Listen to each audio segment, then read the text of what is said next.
What if you knew how to work with an introvert and an extrovert?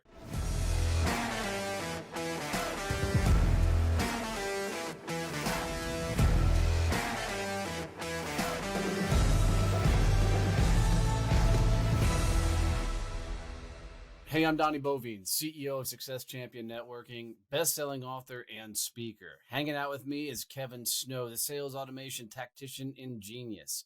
We teach business owners how to grow and scale through sales, networking, business development, and mindset. In this episode, we're going to talk about how to adjust to introverts and extroverts. And if you like this content, please make sure you subscribe, leave us a review, and comment below. Holy cow, that was a hell of a thing to get through. I actually think I got through the whole damn thing. I think it took me 20 times to get through that fucking introduction today. Jesus. You know, we often get asked quite a bit about how we work together, being that we do have different personality types where I'm more of this kind of visionary, you're more of the, it's not tactician, it's the integrator. That's what I was looking for, style of things. And, I lean towards a more extroverted. Kevin leans more towards the introverted side of things. That doesn't define who we are as individuals, but it very much, does point in the direction of how certain things work and how certain things don't work. And, I think Kevin and I have worked pretty well together through this entire journey. We've had a couple of, moments in time, but usually I tell him to quit being a bitch and things work out just fine. No, I'm kidding. That doesn't happen. But, as we've, become business partners, as we've, continued to build the Success Champion family of companies, I think we've learned a few tips and tricks here along the way that's really helped us, shape how we speak to, people. I can tell you, him and I have fun conversations. There's a relationship that's been built. So oftentimes when him and I are sitting across from each other, you don't really notice the extroversion, introversion side of things. But as I was telling Kevin, I just got off a sales call with a person who was an extreme introvert. And oh God, it took almost everything in my being to be able to have this conversation. Just me being me, they tend to be very, very dry and unconversational.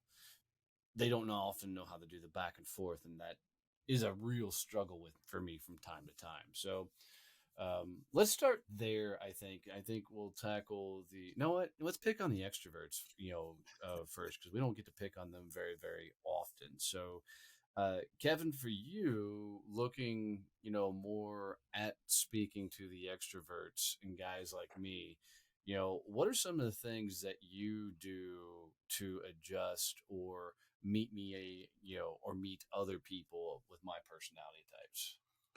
So I think the first step is really when you are working with someone, whether it be someone in your company, a potential client, whoever that is, you actually need to be able to recognize if they are an introvert or an extrovert. That is really that first step. If you are going in completely unaware and can't tell because you've never really paid attention, communicating is going to be hard. So, I think that's really important. And that's something I learned really soon or early on in my career was I need to be able to recognize who people were so that I could mirror them and adjust how I was communicating. So for me being that introvert that likes detail and likes all the bells and whistles and wants to know how and why things work, when I'm working with someone that's not like me, I have to dial that way back.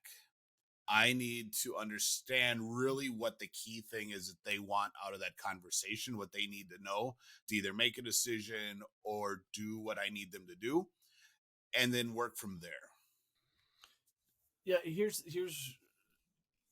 I have literally said the words match and mirror, adjust for a number of years, right? And I've always said that you've got to identify and meet them on their level, but sometimes that's a real stretch to go and meet somebody exactly where they are. And I gotta be honest, myself, some days I just fucking suck at it because, you know, I don't,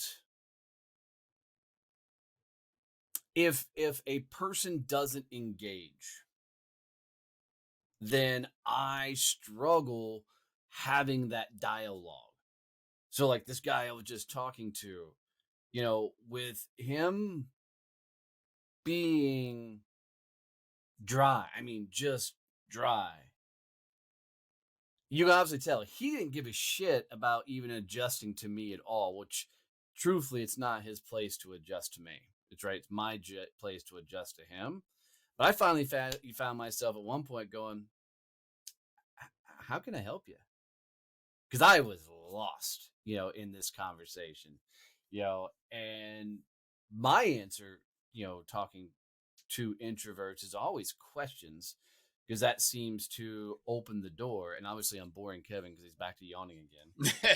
But I will tell you one thing that I do notice about introverts as well. You've got to keep them engaged in the thing, in the conversation, or they will start tuning out. Yeah,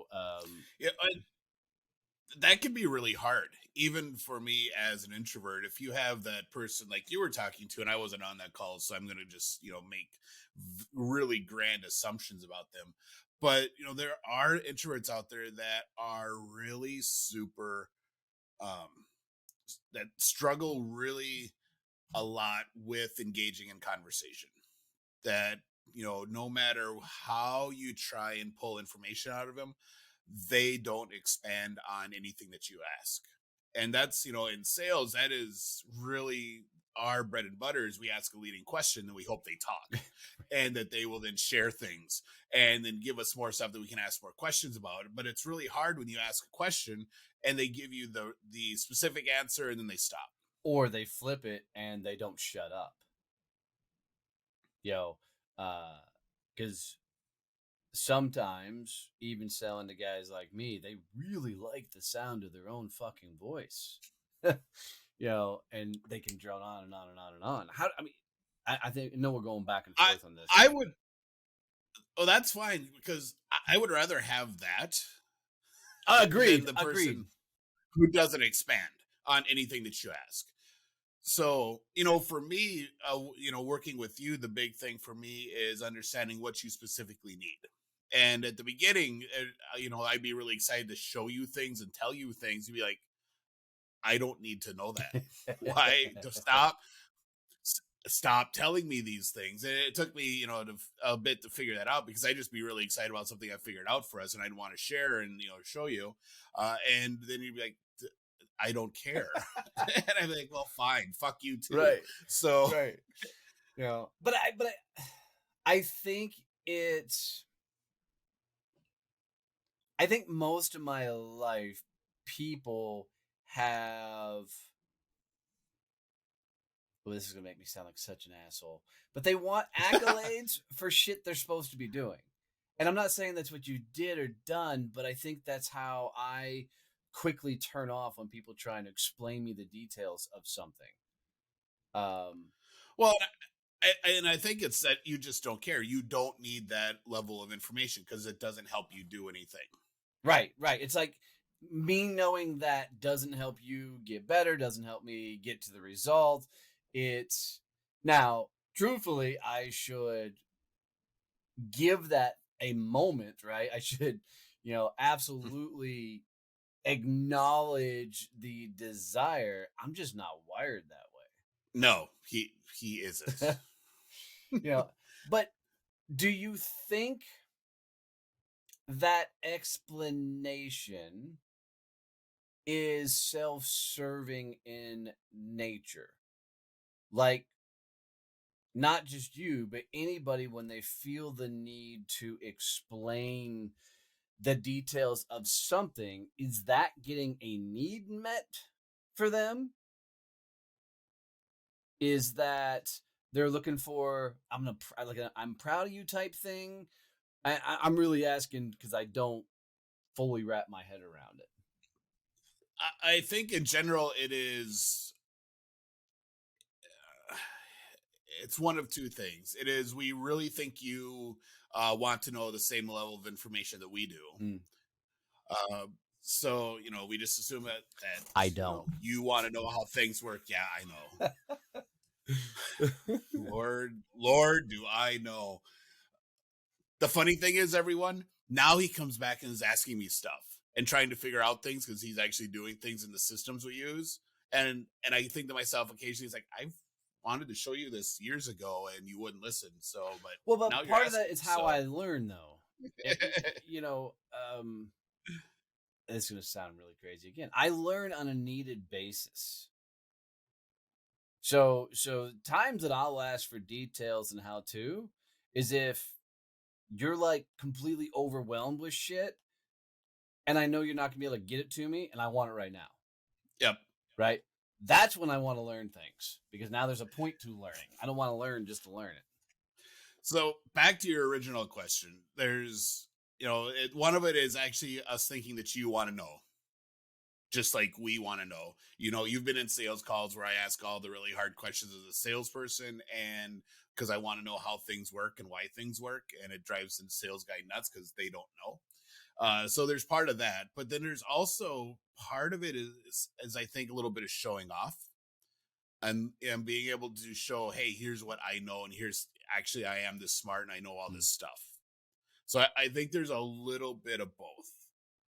So how do I adjust to that moment? Because there's going to be other people outside of me and you that are going to come up and want to engage and have that kind of level of excitement, look what I can do type thing. What should I do in that moment? I think the key is just acknowledging it and saying, hey, that's really cool. Why do I need to know that? I'm fine and I don't know how this would work against a complete stranger coming up and trying to give you a really detailed explanation. But for me, it's asking me why you need to know it's going to make me think, all right, so does he really need to know this stuff or not? And I'll be, yeah, you probably don't need to. It's just cool. Well, I think the I think stranger though the first time, they get the kind of cordial pass. And I think you get beat up on a little bit more just because we've had a longer going relationship. I'm like, what the fuck, dude? Well, I'm not going to do I that think, to no complete stranger, right? Yeah, I think for the complete stranger, it's like, all right, awesome. You can ask that same question, why do I need to know that, and not being a dick about it. It's more of a let them tell their thing and say, all right, so why why is that important? What does that mean to me? And force them to shift their story and think, all right, so what is the value add to that person? If I'm explaining, I sold tech, so I had to interact with the high C introvert, detail oriented people and the high D CEO who is making decisions and spending the money. I needed to be able to shift and talk about, especially when they're in the same room, which is really painful. I needed to have the detailed orientated stuff with the CIO or the tech guy, IT support guy that's in helping the decision maker make that decision. But then I had to be able to tell them, hey, here's why that's important. And I So love that because selling to multiple people is tough. Selling to multiple people at different times is tougher because you sell to one style, you think you got the deal won, then all of a sudden a third party walks into the conversation. You realize nothing you just talked about has that much value to what's about to happen. Yeah. And I think a part of that skill is stuff that I learned in the military, doing what I did on staff. Is I would need really detailed information for one group, but then when I was in front of the commander, it was really, hey, sir, here's what's important to you, and understanding, what that person was. I wish more people would think that way and come to me and go, hey, I've got all this stuff, but here's what I think is important for you to know in this moment. This is what you need. And it took a couple colonels, beating me over the head when I was a new lieutenant to help me figure that out. And because I would come in with all the stuff I knew because I thought it was all important, and to me and to my section and to some of the other sections it was, but to the commander it wasn't. He didn't need to know that really finite detail about the enemy. He needed to know how it was going to impact his ability to complete the mission so that he could plan against it.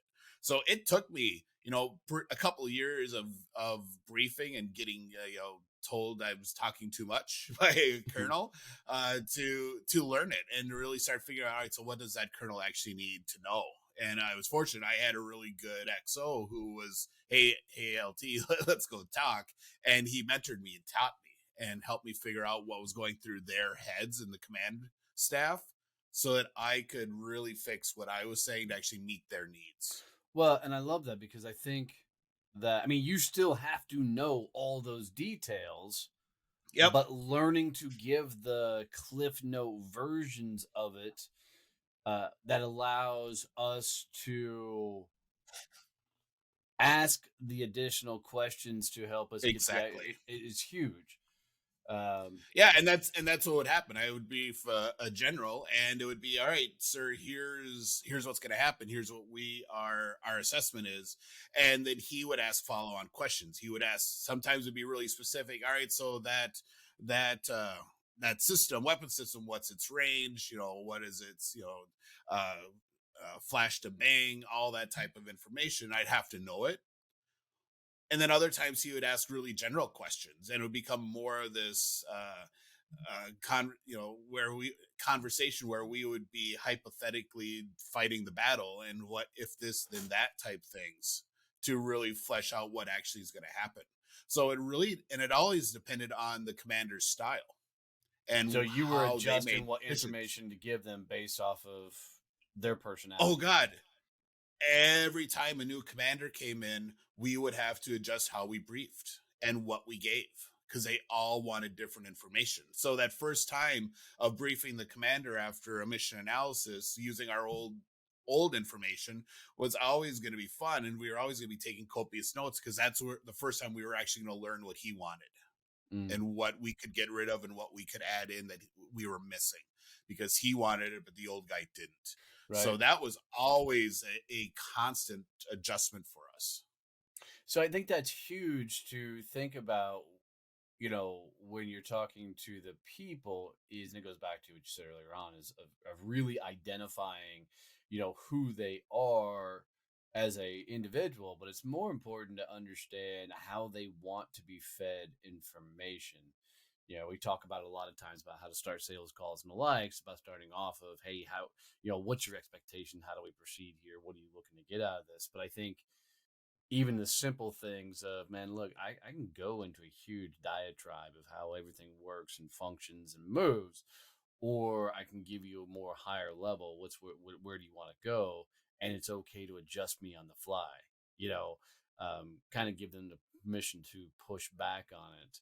Because I think a lot of people who've been sold to are used to salespeople just puking all over them. So Yep. they're used to just shutting up and letting them do their thing.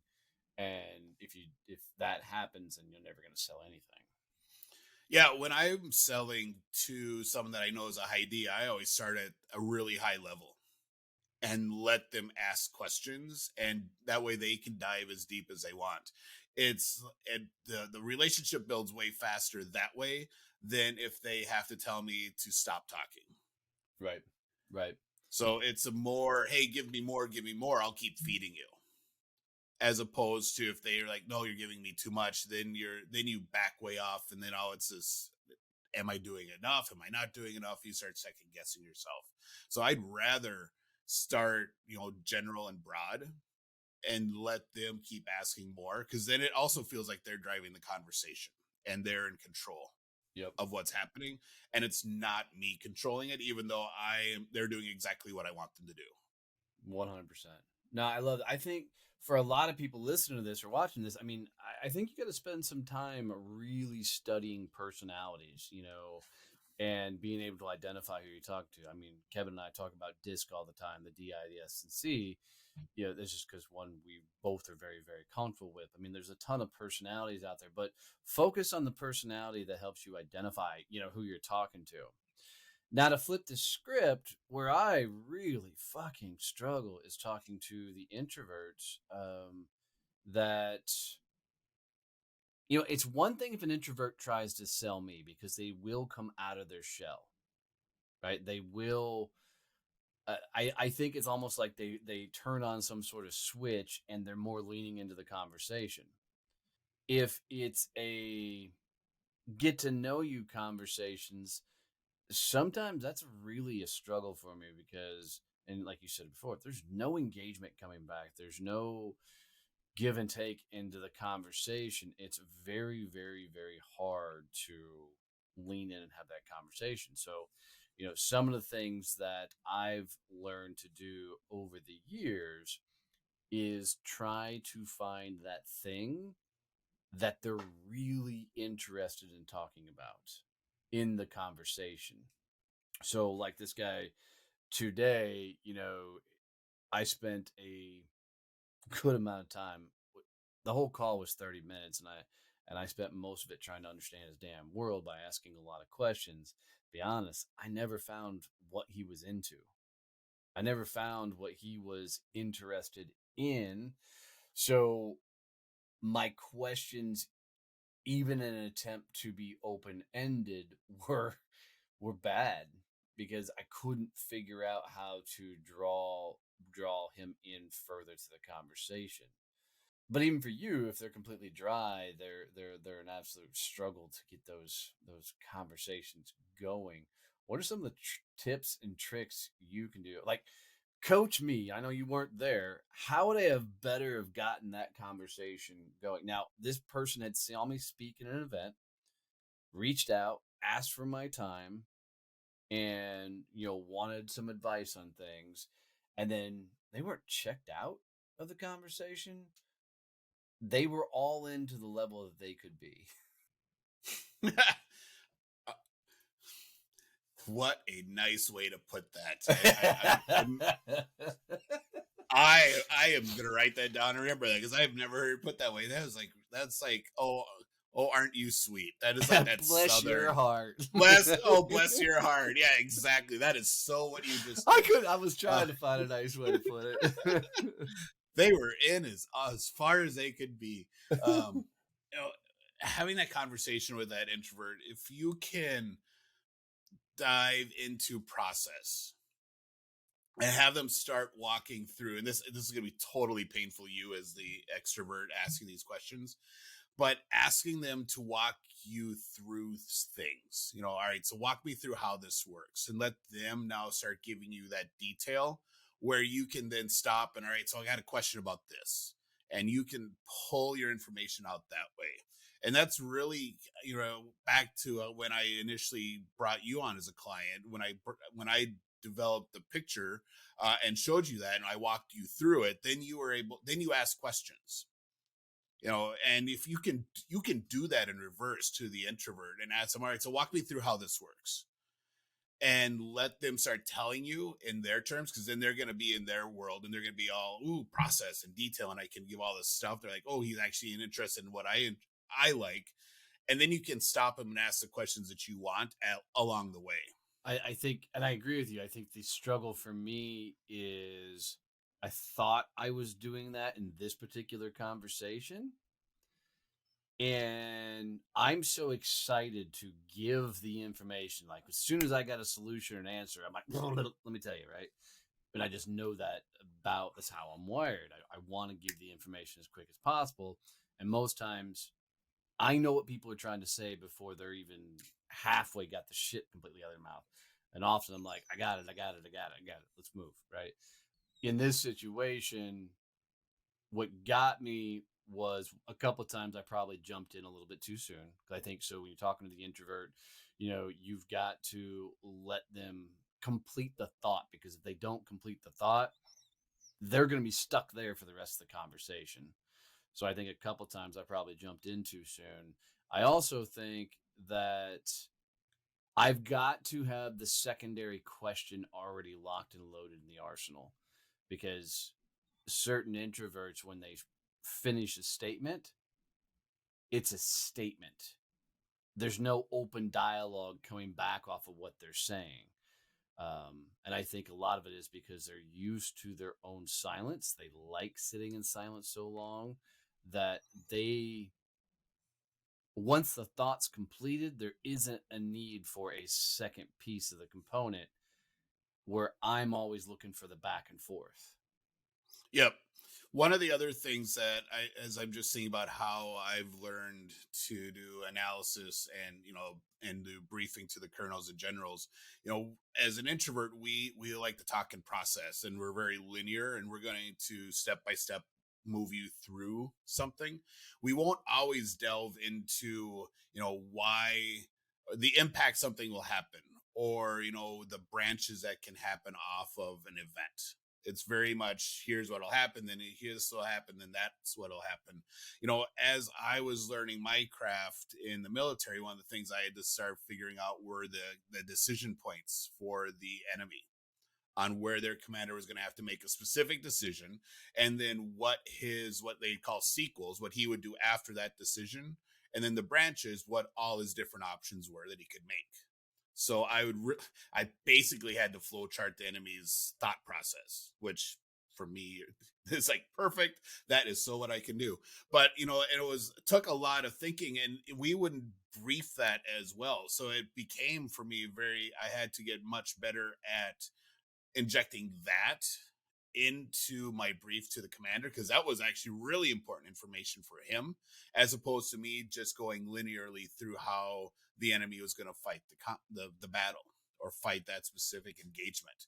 So for us, when you're meeting with an introvert and you have them walking through that process, at the right times, ask them about the impact that has. If they're talking about something that's they do but isn't as effective, make them think about and verbalize, all right, so what's that mean?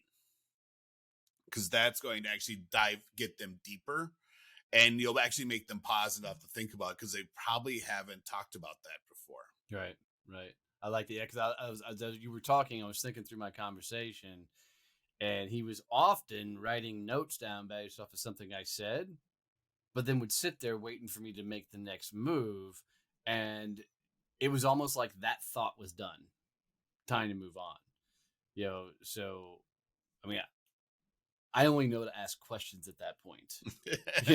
He wasn't dismissing me, but I was also in my head trying to get to a point. Okay, have we both gathered enough information to move forward here, Yep. and to get some sort of significant next step as part of the conversation? And you do this naturally with me, just because we've had enough conversations where we've figured out how to make the other person converse with us, and get to where we need to be in the conversation. But it's harder when you don't have that relationship with a different introvert. You don't know how, if asking those questions is going to be too much or not enough with them. Right.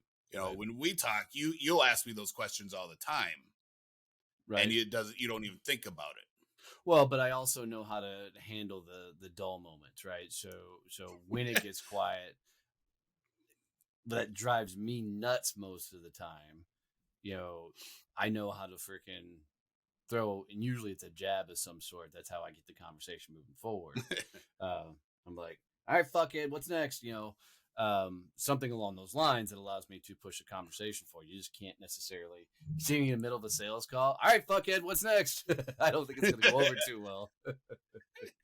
No, probably not. Yeah.